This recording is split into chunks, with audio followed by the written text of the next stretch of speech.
So today I really want to jump in and speak about something I've never shared in this format before. So it was exactly 9 years ago that I remember receiving the phone call from my partner at the time. We'd been together for about 12 years. We were planning our wedding. And I received a call from him at work saying that he just didn't think he could do this anymore and he really broke down.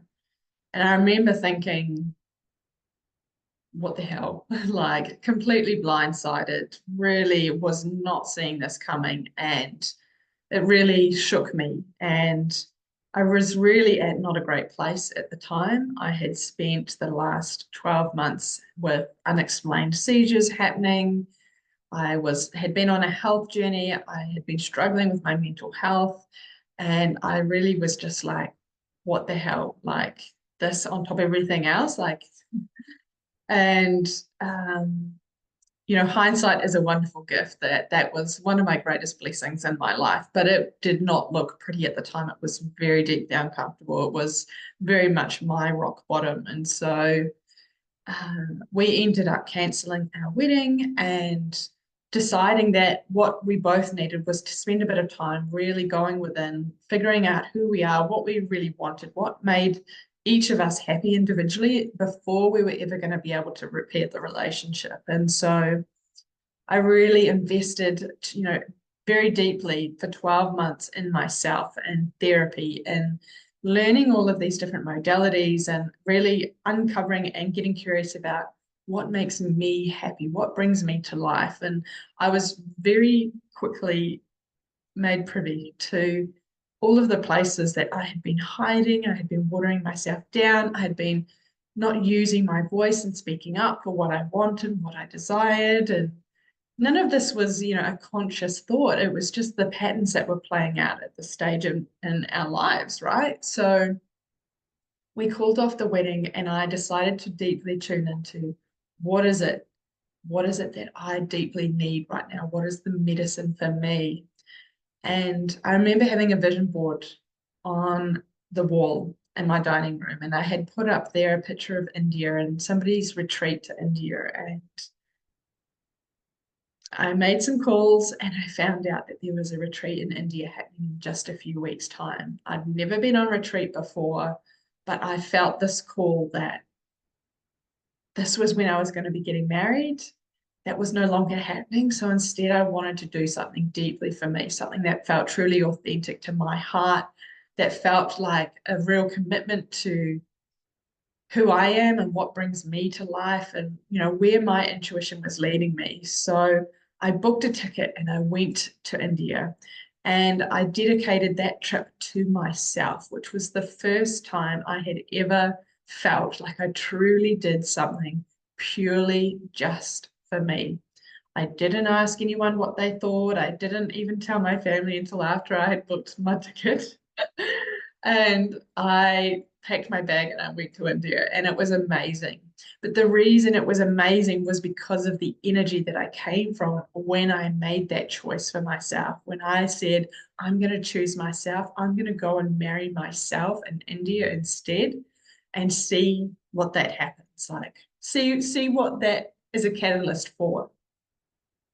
And I remember being down, we were in Rishikesh at the time. And I remember being down at the river, right on the Ganges River. And I remember we were going and diving into the water and setting our intentions. And I remember just praying and saying, like, please, please take anything from me that is not for me. Like, I release, I hand it over. I don't know where I'm going. I don't know what I'm doing, but please help me to release anything that no longer serves me and help me to step into a path and help me to find my unique purpose and what I'm here to do and create. And I remember diving in with that as my core intention. And off the back of that beautiful retreat, which was so life-changing for me, I bought myself a wedding ring in India dedicated to my own heart that from now on, I vowed that I was going to put myself first and to follow my intuition and honor what is most true and alive for me at all times.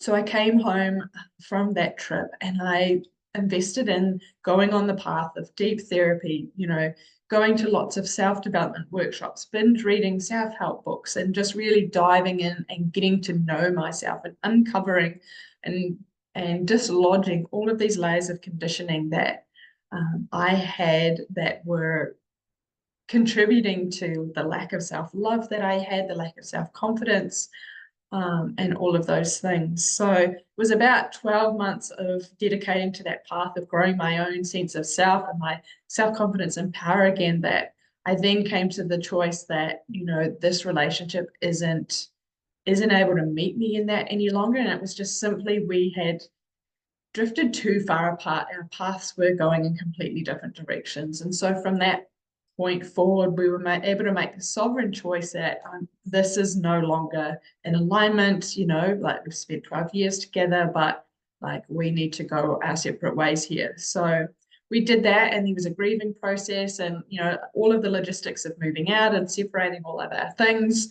And I went on this deep journey of creating community.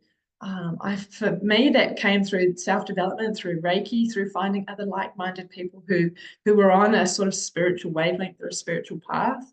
And it was there that I met people that were, you know, really questioning themselves as well. So I made and created a beautiful community of soul sisters there, and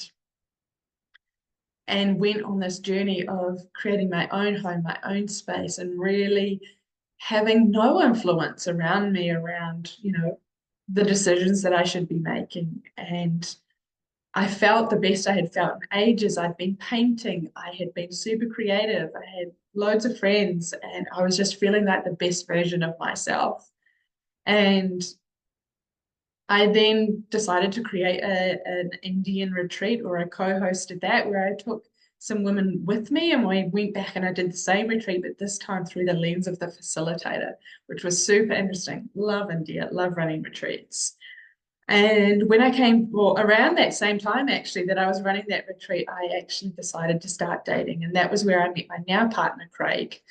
And that took me on a whole different layer of the journey of staying connected to myself and really authentically showing up as who I truly am. And it was actually a bit of a challenge first off, because I had never received that level of love and acceptance ever in my life before. And when Craig came into my life, I felt like he could see straight through me.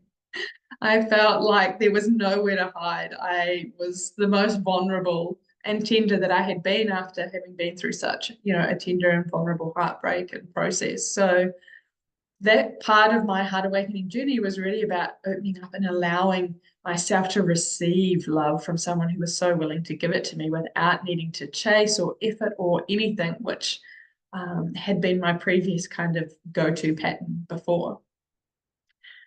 So all of this really helped to solidify the lessons, the key lessons for me, which was that number one, I'm always, always, always need to be committed to myself first and foremost, above anyone or anything else. Because if I do not have myself, I cannot give the best version of myself. So I believe that one of the reasons that Craig and I's relationship is so solid, so strong, we've been together for 8 years now, and we're actually getting married next year. One of the reasons I believe our relationship is so strong is because we both came into the relationship kind of having been on that journey first for ourselves, and then knowing that that was a core foundation of our relationship, that we both need to honor ourselves. And so we both entered to this relationship from a place of sovereignty, from a place of vulnerability, of truth, of being willing to have the hard conversations, and to have a lot of those conversations up front at the beginning when we were first dating, to really ensure that our values were aligned, but also that we were on the same page about a lot of those things, about prioritizing our health, prioritizing ourselves, prioritizing our hobbies, and really making sure that we both bring the best version of ourselves into this relationship. And to be fair, this relationship has been the most easy relationship that I have ever experienced. And that is not because we've not been through very deep and, you know, confronting challenges together, but it was because of the foundation that we built, where we communicated from day dot. We were clear about our boundaries, clear about our expectations, clear about our values, and chose to lean in at every step of the way to stay connected and to work through those, challenges together, where that foundation is missing for a lot of people. So now in my work, I'm here to support you in building that strong foundation for yourself, because there's a really good chance that you become a wife, a mother, a business owner, and a lot of those things have fallen by the wayside in the name of, doing what you needed to do to get the business up and running, or doing what you needed to do because you were a mother and you had children and you had those responsibilities and expectations. And perhaps your relationship has fallen by the wayside because of all of those other demands on you. So a big part of my work is really helping you to go through that heart awakening experience of coming home to yourself, your heart, prioritizing yourself first and foremost, so that your business, your relationships, they all get to thrive because you have built it off the foundation of really taking care of and honoring yourself first and foremost. So I find it so miraculous. And of course, that this Heart Awakening Bali retreat, where my journey began with a retreat 9 years ago exactly, and 9 years is that cycle of completion. So now I'm bringing to you this beautiful retreat in Bali as an opportunity for you to make that vow and commitment to yourself about really making sure that you are your first and most important priority, and then really cracking open to your own heart about what you deeply want, what's most important for you, what brings you to life, so that we can then take that home and really allow that frequency, that ripple effect to permeate every aspect of your business in terms of how you serve your clients, the kinds of offers that you're creating, your ability to show up and be visible and to share your message, but also at home in your relationships, how you're showing up as a parent, how you're showing up as a partner, or, and a lover. Are you bringing that best version of yourself? And the answer is that likely not, if you are finding that you are at the bottom of your priority list, or you've lost that spark, or you feel like you've lost that sense of self.